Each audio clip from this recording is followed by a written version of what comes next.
you couldn't hide at Holy Names. You had to become a leader.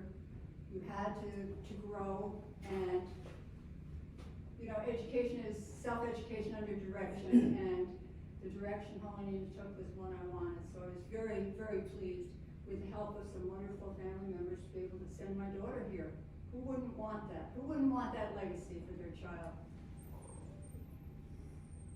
Yes, I mean, I think it was family legacy. I was the third girl here, and then Mine couldn't come, unfortunately, because of the road. yeah. But I think the idea of a place that's just for us, it was women, and that the education was really important too, in terms of scholarship and all of that. To be your best, I think to be your best was, you know, higher level, and it was different than other schools because, I think also because a lot of the families were here, so we knew it was very special to go here, that you'd get a great education, and that you had, it was a privilege to go here, but it was also a responsibility. Right. That you had a lot to live up to, not just in our own family, but for the other people who've gone before us.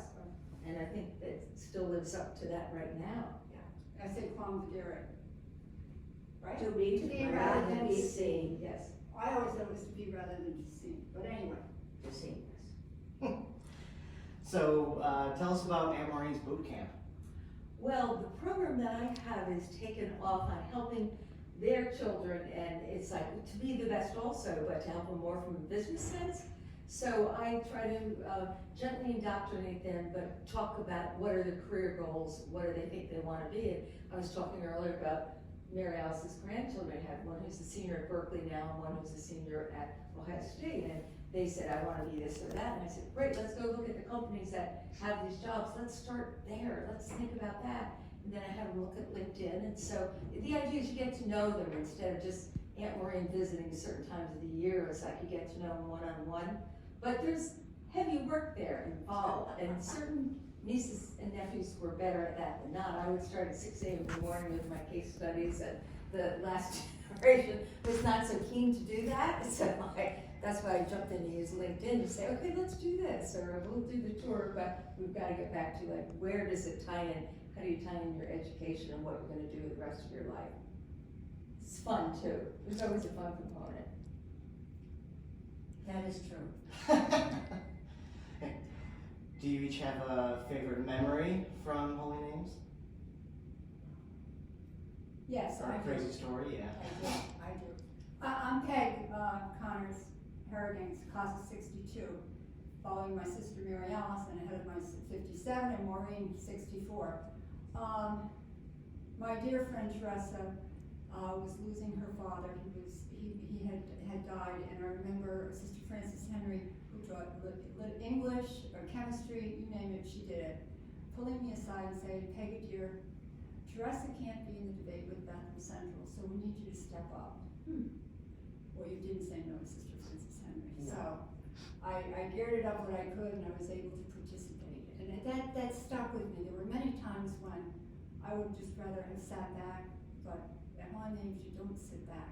And I mean, it wasn't that I didn't learn it elsewhere, but it was honed and inculcated in me and in my classmates. And I didn't realize it until years later how fortunate I was to have that. So that's a favorite memory.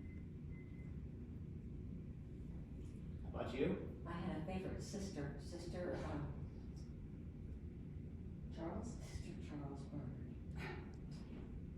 We were in the coldest room at the Holy Names, cold.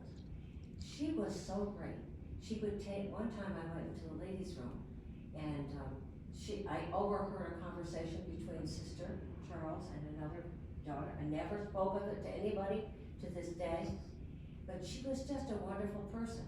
She'd tell you if you needed lipstick. Now that's the only nun I ever met who would like you to wear lipstick. She said, I'm not gonna look at all these white faces all day long. So if you have lipsticks, pink lipsticks, they would be welcome. I mean, she taught Latin, she taught English, she taught manners. And why don't you tell the story? This is, I think, very heartwarming about how Holy Names changed your life, Mary Alice. Oh, it did. Holy Names was just like going to paradise almost. I had been in a public school and had a lot of teasing, to put it mildly. It was, people were the parents were maybe the instigators of the children. That was a hard time to go through junior high school. But then Holy Names was a totally I different came to Holy Names, it experience. was like a whole new world. They were so nice. I loved it here. I still love the school, and I still contribute, and I would do an awful lot to help keep it going. And I was just gonna say too, I think it was consistent with the values of our parents, you know, because it was religion, spirituality, but they knew they were progressing us ahead, that you'd be better by going to Holy Names. And because people were learners, intellectual curiosity, I think, is one of the biggest things too that we learned, along with some competition. And so I had to ride the coattails of my sisters. And so one of my biggest accomplishments was being president of the Library Council. And and I wrote that later on because I'm on the board of the Smithsonian Libraries and Archives, and part of my formal application that you have to do is your background, why are you interested in this? And I thought, well, this will differentiate me. It did say, you know, I've wanted this ever since I was president of the high school library council. So I was very proud of that, and the idea of the learning, the value of learning, and so the focus was on that. And being good. You talked yourself into Harvard or wherever it was. She talked herself into warden, and that was her warden training and showing right there. You know, Positioning. positioning, yes.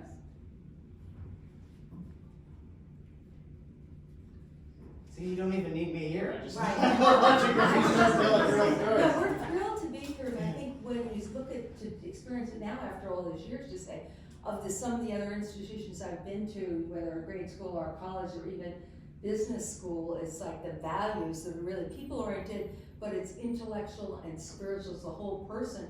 And I think the other unique thing is having the families here, the connection of the families and different generations of families. There aren't many institutions, whether they're cultural or whatever, where, you know, the common values are here, and I think that's what's really important. But I guess I would just add to that, Maureen, that even though you may have had generations of families, you're always family when you come here. So, Oh, good. you know, part of the Partners in Education and the scholarships and the things to offer opportunities to others is one of the things I value most about, you know, Holy Names, and having the opportunity as an alum to follow and to see and to hear from the students that we came at the time from a neighborhood that was not as well known as some of the others, but we were welcomed. And Holy Names is a welcoming community, and I've watched it. We had been 57, 62, 64, 85, 89, Oh, wow. 98. That's And different administrations perhaps not, but Holy Names is a welcoming community. And whether you've gone there, your family's gone there or has never been there, once you're Holy Names, once you're a parent, once you're Holy Names, whatever you are, whether you're staff, you're helping, you're part of the family. And that's that doesn't happen everywhere. And it doesn't happen by accident, it's because it's part of Holy Names' values. And so you learn to pass that on to others when you move from neighborhood to neighborhood, but no, sorry. I was not paid for this. But Well, thank talk. you so much for inviting us, Yeah. because it's honor how many schools would reach out to do that, Yeah. and I think it's an incredibly invaluable thing. And I'd like to say a few words for Holy Names. Go ahead. I think it changed my whole life because it was a rather rough neighborhood and girls had to fist fight and I couldn't fist fight. So when I came to Holy Names, it was like a whole new world to me. Changed my life completely. And you know, the values of Holy Names, you know, eventually they get sunk in. So I had a wonderful time here at Holy Names and was enthusiastic enough to get you two to go. Yes, that's true. My And- brother unfortunately couldn't come. But you also, from the academic standpoint, you excelled at, both of you guys did, but you took many languages and science and you loved that and you thrived. I think the other thing you found, tell me if I'm wrong, was just intellectually you're much more challenged. Yeah, the Holy Names really, the Latin, I loved it, dived right into it. It was just, when they were just trying to teach plebeian grammar, and it wasn't getting into anybody's heads in English, I'll tell you that. No, it was the difference between the schools and the teachers. A lot of times you have some, you know, I had a wonderful teacher once. She was a crackerjack. She made the whole place pop. And there's been a couple nuns like that here. And we're very appreciative of the opportunity to come back and to see where it is, that there aren't many opportunities from an educational standpoint where you see the institutions that are still thriving on the core values. And, you know, again, finally, I think being all women, it's helpful because back to leadership, you get the skills and the confidence, and now seeing what you've done is amazing. It blew me away, totally. It's just, I think we would thrive even more in this current environment. So thank you so much for the opportunity. Glad to be here. That's all I have. Yay.